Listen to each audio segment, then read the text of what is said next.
Before we get back to the phones, I want to welcome back to the program Senator Ted Cruz from Texas and a Republican presidential candidate. You did something today I don't think I've seen before. This was a direct hit on your Senate leadership over a number of things, Senator. What spawned this today? And look, rather than me describe it for people, just tell everybody what you did and why you did it. Well, Rush, it's great to be back with you. Today, the Senate took up the Export-Import Bank, a classic example of cronyism and corporate welfare. The leader of Senate Republicans, Mitch McConnell, went to the floor and demonstrated that he had lied both to the American people and also to every Republican senator, including me. Back when we were having the fight over Trade Promotion Authority, I asked Mitch McConnell directly if he had cut a deal to reauthorize this cronyism and corporate welfare in order to try to get the votes. And he looked at me, he looked at all 54 Republican senators, and he said flat out, there is no deal, there is no deal, there is no deal. Now, this deal you're talking, Senator, you're talking about the Asian, the Pacific trade deal the president wanted. Is this, and the Export-Import Bank's part of that, right? Reauthorized. That's exactly right. That's part of how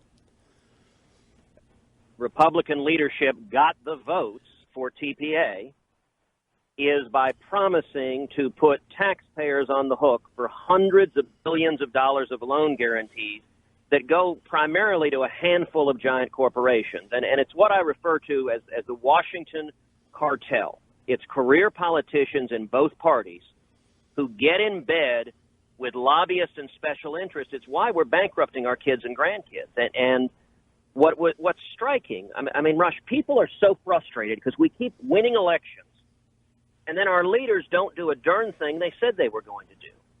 So we were told if we House of Representatives, things will be different. 2010, the people rose up. We got a Republican majority, and they haven't done much of anything. Then we were told we just need a Republican majority in the Senate, retire Harry Reid. 2014, millions of Americans stood up to do that. For 6 months, we've had a Republican majority. What have they done? They passed $1 trillion omnibus plan filled with corporate pork and corporate welfare. We funded Obamacare and President Obama's executive amnesty, and Republican leadership jammed through the confirmation of Loretta Lynch as Attorney General. Every one of those is exactly the same as what Harry Reid would have done, and it's why people are frustrated.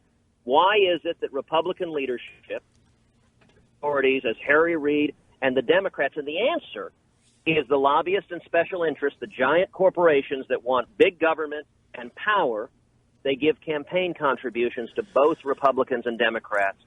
And today I called out the majority leader for looking 54 Republicans in the eye and telling a flat-out lie. It was a very unfortunate day for the Senate. It's not a good day when the majority leader is willing to lie to the members of the Senate. Well, it's I don't know. If I were you, you sound insulted. I mean, here, after all, the majority leader is telling you, hey, you know what export-import, not going to happen. Guaranteed, not going to happen. And furthermore, we're going to give you another repeal Obamacare vote. Now, by now, everybody knows that's a joke, don't they? It's complete fiction. He wants a show vote on repealing Obamacare. Now, of course, back in October 2013, when Mike Lee and I were leading the fight to defund Obamacare, then Mitch McConnell joined with Harry Reid in leading the fight to preserve Obamacare. And so when it actually had teeth, leadership wasn't with us. But they do want an empty show vote. And, you know, Rush, as you know, a couple of weeks ago, I came out with a new book, A Time for Truth. And the entire point of the book is to tell the truth about what is happening behind closed doors, and in particular how career politicians in both parties are not telling the truth to the American people. And this was an example of that. And unfortunately, it's why we see so many campaign conservatives that pretend to be conservative on the campaign trail, but they don't govern according to what they promised us on the campaign trail. Let me ask you some questions that are born of my natural naivete. I mean, my natural. Well, no, it is. It honestly is. Like, for example, I'm going to ask you a question that the answer to which is so obvious that I ought not ask it. But I'm going to ask, what in the world does Boeing or General Electric or any other, Walmart, I don't care who, what in the world do they need with American taxpayer dollars? Why would they even want it? They have their own money. They're doing quite well. See, I know the answers to the question, but it still burns me. I do not, Sure. It's not, they call it crony capitalism, crony social. It's neither. It's cronyism. And what's happening is these major corporations, which everybody thinks are big Republican conservatives, they're not doing anything in the best interest of the country anymore. All of this is about personal enrichment, corporate enrichment, and now it's reached down to elected members of Congress in the House and Senate who somehow are being personally enriched after they retire because they vote for these kinds of things. That is exactly right. Anytime someone tells you it's not about the money, it's about the money. But what does Boeing need with money from the Export-Import Bank? What the hell is the Export-Import Bank anyway, for people that don't know? So the Export-Import Bank was created by Franklin Delano Roosevelt, and it puts American taxpayers on the hook for hundreds of billions of dollars in loan guarantees. Most of these loan guarantees go to foreign companies in China and Russia, and even in some instances doing business in Iran. And they expose taxpayers and they enrich a handful of giant corporations. Boeing is the single largest recipient. Now, on an earnings call just recently, the CEO of Boeing said, without the Export-Import Bank, we'll be fine. There's plenty of loans. We can get credit in the private market. But it's easier, it's cheaper to write campaign contributions to the Washington cartel and get them to raid the taxpayers. That's easier and cheaper, and it's what's fundamentally corrupt about Washington, and it's both parties. Right after Mitch McConnell did this, Harry Reid tweeted out a tweet celebrating Mitch McConnell for reauthorizing or leading the fight to reauthorize this corporate welfare and cronyism. For one, all of the Democrats who rail against big business and who put on populist rhetoric, this shows at the end of the day they're just interested in the same campaign contributions everyone else is. And every Republican who says he or she believes in free market principles, at the end of the day, it is about power and money in Washington, and the people who are getting left behind are working men and women. Now, I will say one thing that is very encouraging, Rush, which is even though the Washington cartel is coming after me hard, all of the lobbyists are backing other candidates in this presidential race. Out of 16 candidates for the Republican nomination, you know which candidate raised the most hard money out of all 16? Let me see. We raised. Now, we did, and it was 175,000 contributions at tedcruz.org, where people came and said, we want someone to tell the truth and stand up to the bipartisan corruption of Washington.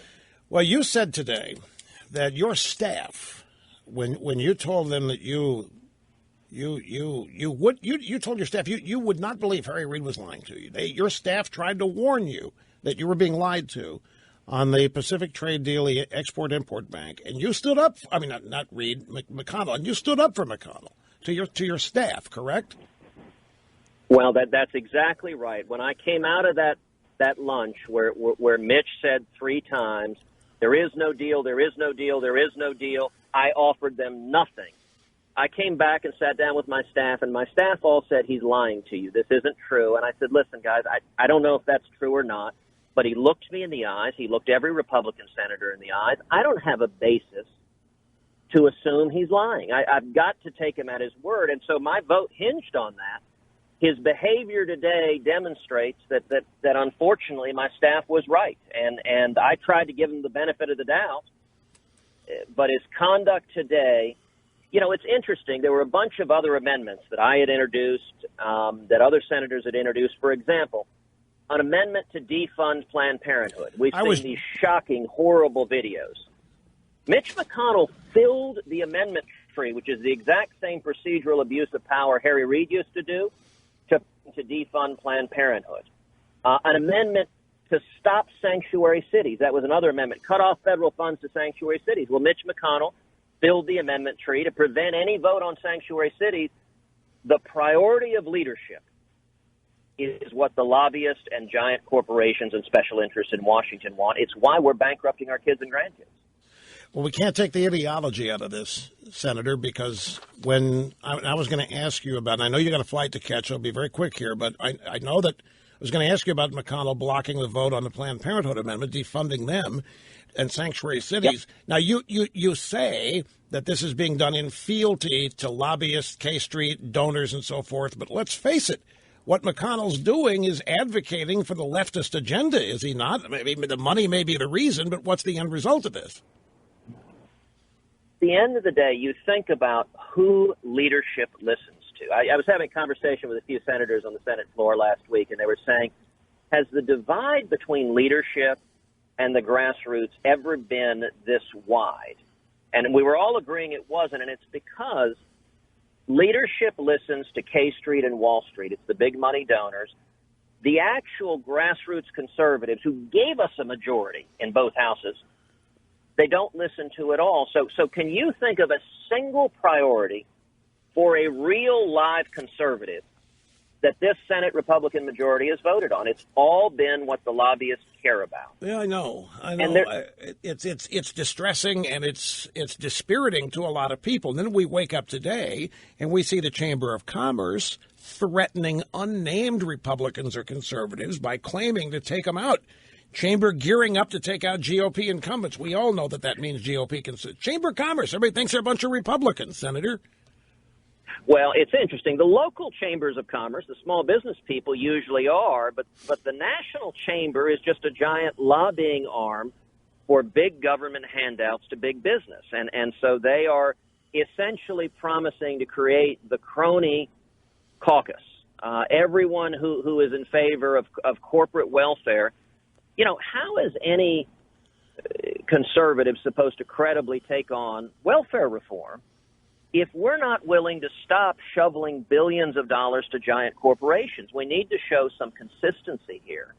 And it is, people are understandably frustrated because you don't see people willing to take on the Washington cartel. Well, I'll tell you, the only way to break it. They're frustrated because they see losing the country. They see the country going down the drain, Senator, culturally, yes, values, yes. And they see all these corporate entities that they used to think held the same values apparently don't care while the country's circling the drain. None of that matters to anybody in Washington. That's the disconnect. Right, and we have seen before how to defeat the Washington cartel, which is in 1980. The Reagan Revolution came from the American people. Remember, Reagan, a lot of people forget, he took on the Washington cartel. He primaried Gerald Ford. You want to tick off Republican leadership? Come within an inch of defeating the incumbent Republican president. And the Reagan Revolution came from the grassroots. It's why the incredible outpouring of grassroots support of volunteers, of 175,000 contributions at tedcruz.org is so encouraging, because the only way we can break this, the only way we can get leaders to actually stand for conservative principles is if there's a grassroots tsunami. And I believe 2016 is going to be an election like 1980, that we're going to win by painting in bold colors and not pale pastel. Senator Ted Cruz, I know you got a plane to catch, and I really appreciate your time here. Again, it's probably happened. I just have not seen such a direct allegation, series of them, as you made against Mitch McConnell today. And if I had more time, I'd ask you what kind of fallout you expect, but we'll find out soon. It won't take long. Well, I'll tell you, the reaction, it's been interesting, Rosh. The reaction from the grassroots is a lot of people saying thank you for standing up and speaking the truth. And the reaction in Washington is teeth are bared and the knives are out and the cartel's coming after me. It's the time for truth. You know, the first chapter is entitled Mendacity, and it describes what happens behind closed doors in the Senate. It describes how the Washington cartel tries to mislead the American people, and what I endeavored to do today was exactly the same thing, which is just tell the truth about what's happening, which is what it's going to take to change the direction we're on. Senator, thanks much, and best to you. And we got to take a break, folks. We'll do that and be back with much more after this. And again, thanks. That was Senator Ted Cruz from Texas.